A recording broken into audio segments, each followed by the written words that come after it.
Hello and welcome to our channel. My name is Yulia and this is Dmitry. Hello everyone. We're discussing fragrances here, and if you enjoyed this topic, make sure to subscribe to our channel. Today we'll talk about a fragrance by French niche fragrance house Pierre Guillaume.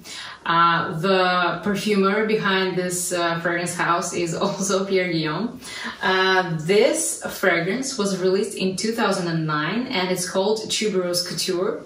Of course, this is a tuberose-centered fragrance. I only have a small sample here, which I treasured. I wanted to wear much more often than I did because I wanted to save some for the review. And yes, I don't know if there is a reason to show this mini sprayer or not. Yeah, we'll show.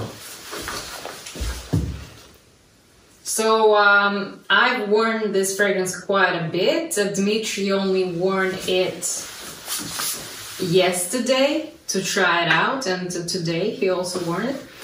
And I have to say that in the beginning, I have sprayed it just now here. This fragrance, it makes me wow because it's so powerful and it's so unusual. It's almost like plasticky, rubbery, a little bit sweet, a little bit floral, but this initial spray is just boom, wow, something unusual. And if you smell it straight, like very close to your skin, then it smells a little synthetic, but to me in a very good way. I enjoy it, and to me it smells very addictive. And then this fragrance, it kind of develops and it turns into a beautiful tuberose smell. It's got very good projection for about, I don't know, maybe 6 hours, and then it's closer to the skin for another 2 hours, and then it turns a little bit, in the dry down it turns kind of bubblegummy because of the tuberose. So tuberose and bubblegum, very beautiful. And sugar maybe, yeah? Yes, it's a bit more sweet. So in the beginning it's got some a green aspect. It's kind of green. It's got this fruit in the notes, the mix of mandarin tree and kumquat. It's called calamanzine. I think in English it's called calaman, something a little bit different than calamandine, calamance or something like that. So the mix of mandarin and kumquat.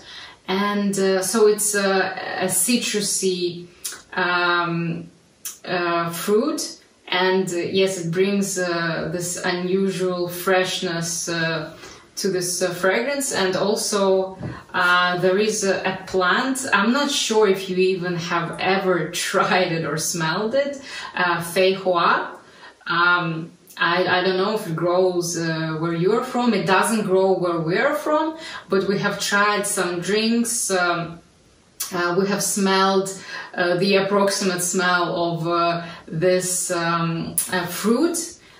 We have never tried it ripe or fresh, but we know how it smells in different drinks.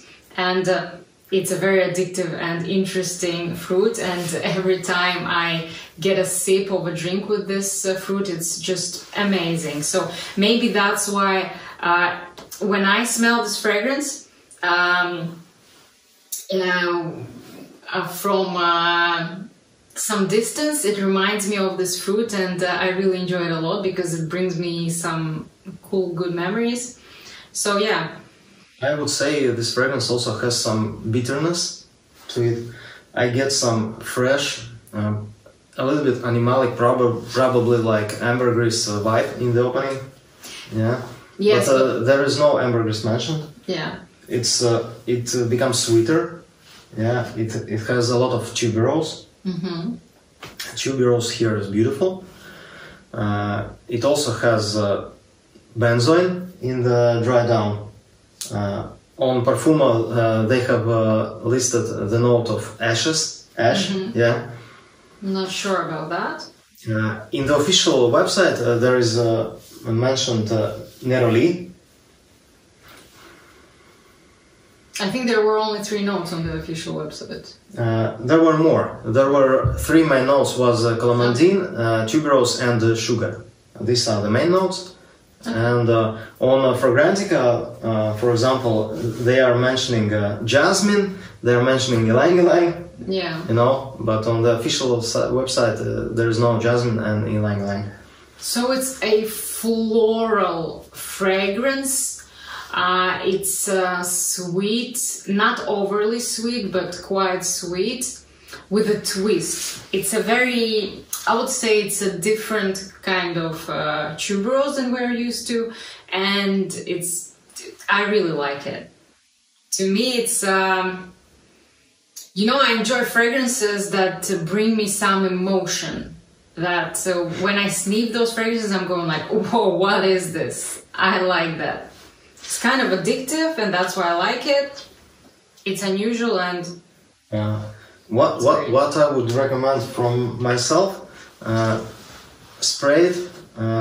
Maybe in the opening you won't like it as much as Julia. Yeah, wait for 20-30 minutes, and then it opens up and becomes a lot more beautiful and more pleasant and wearable, I would say. Yes. Yeah. For some people also, when they sniff it up close in the first minutes, they're getting sometimes some fecal notes, sometimes some animalicness. Some people say that they get ambergris, yes. So it might not be for everyone, but yes, as Dmitry advised, maybe don't judge it by the first half an hour. Wait a little, and maybe you will love it as well. And also I have written that a lot of people like it more on the paper than on their skin.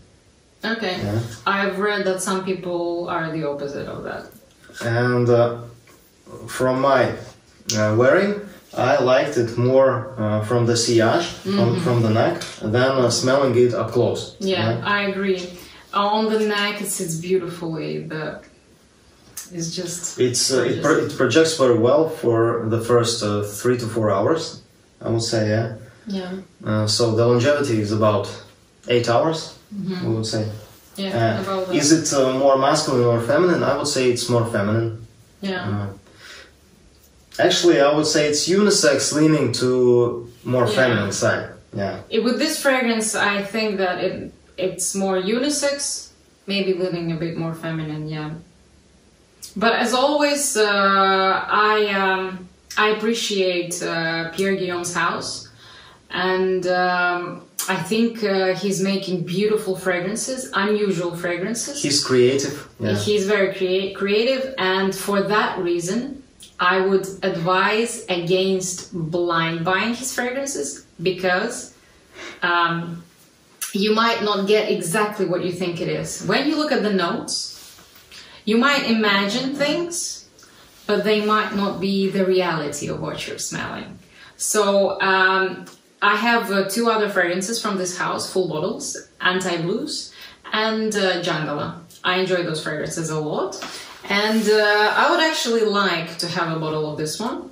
I'm not sure, I have quite a few fragrances already.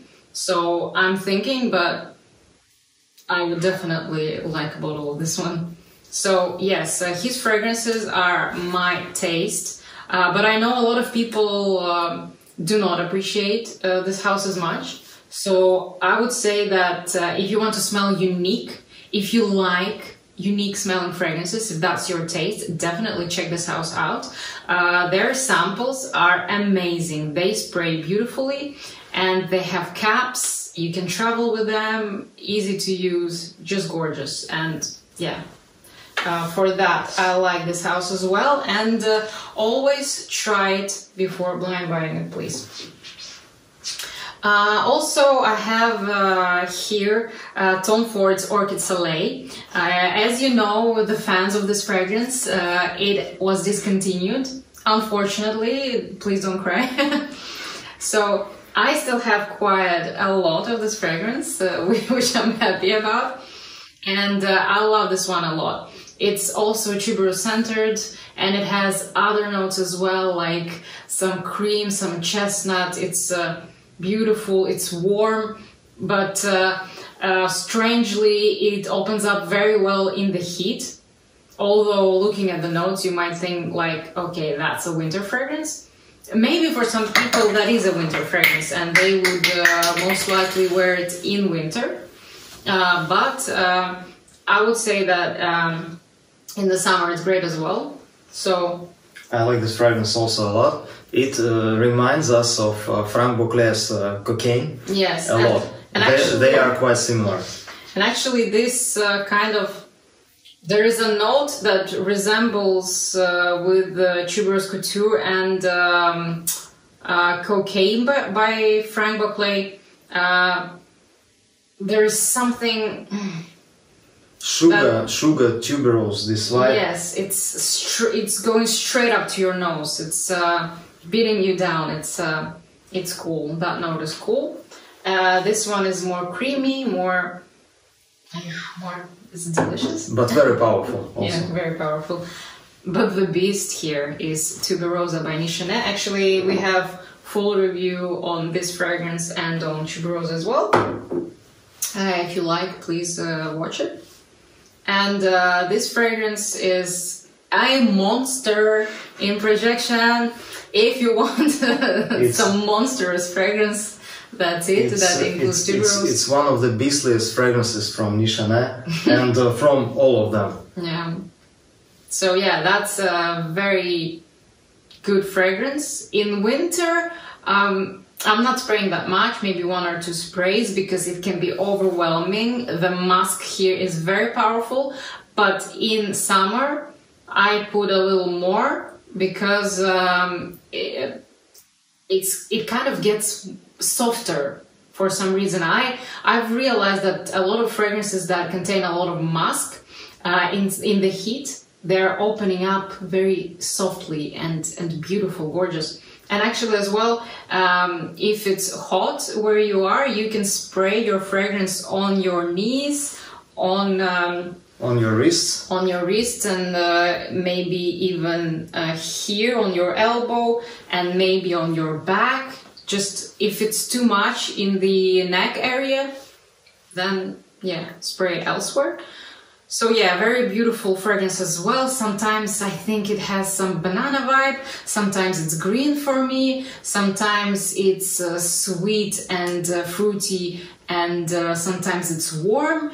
But the main guest here is Tuberose. I mean, the main actor, the main player. So yeah. The fragrance that wows me the most from these 3 is Tuberosa by Nichonet. I would say that I love all 3 fragrances.